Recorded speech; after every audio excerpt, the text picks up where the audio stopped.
We're hearing that horse owners who've been separated from their horses during the COVID-19 restrictions could be suffering from physical and mental health effects. As part of an international study, a team from Charles Sturt University have looked at the impact on owners who couldn't see or spend much time with their horses.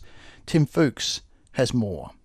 680 horse owners in Australia took part in the research and were asked about the impact travel restrictions had on both them and their animals.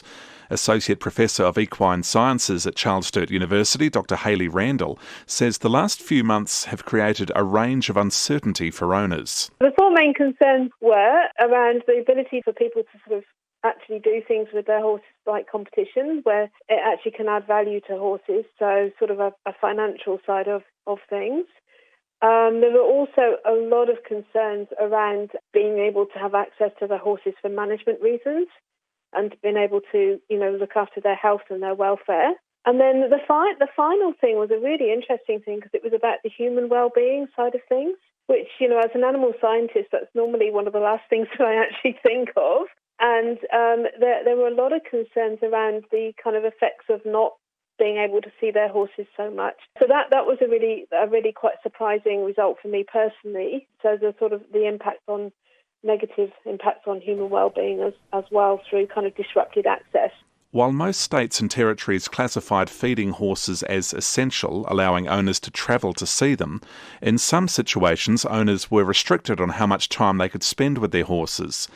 Dr. Randall says some owners were particularly concerned if their horses required treatment. The ones that were most worried, or the most worrying sort of aspects, were where you have horses that need sort of a daily exercise or some daily treatment or something to keep them going, where they have special requirements. And, there's a lot of horses out there. You don't have to own a competition horse or a really swanky horse that actually needs sort of some form of regular kind of attention, which goes beyond just, patting them and feeding them. It might be treating wounds, it might be having to do stretches to keep them kind of able to move, particularly with older horses and things. Those were the ones where the biggest concerns, what I call the kind of red flag concerns, popped up because people were really worried that it had to be them doing that because they know, the actual thing that they're doing. So whilst it's not a veterinary treatment, it's some form of therapy, I guess.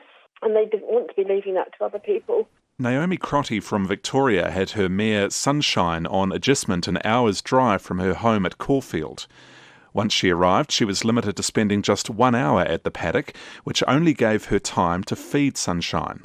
It'd take about, 20 minutes to go down the paddock and find my horse and catch her and bring her up. So that's half of it already gone. Obviously, I've got to mix the feeds first and get the soaking component soaking while I take that walk. And then basically just had time for her to eat, and I groom her while she eats and spend some time, just bonding, and then put her back and have to get out of the place. And you only had time to feed your horse. You didn't have time to exercise them and keep them in good condition. Naomi Crotty says the last few months have certainly been a difficult time for horse owners like herself. Equestrian events across the country were immediately cancelled from March when the strict restrictions on crowds and travel were introduced.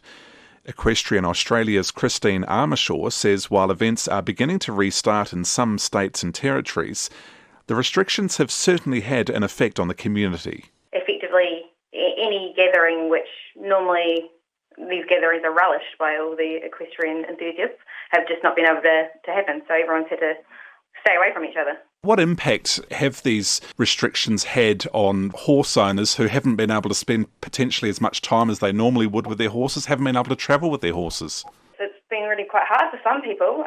Horses by nature take up heaps and heaps and heaps of time, so if you haven't been able to go and see your horse, it's really going to change your routine, and people will definitely be missing that. Researchers hope their study will allow owners to have plans in place to allow their horses to be cared for in any future pandemic or lockdown.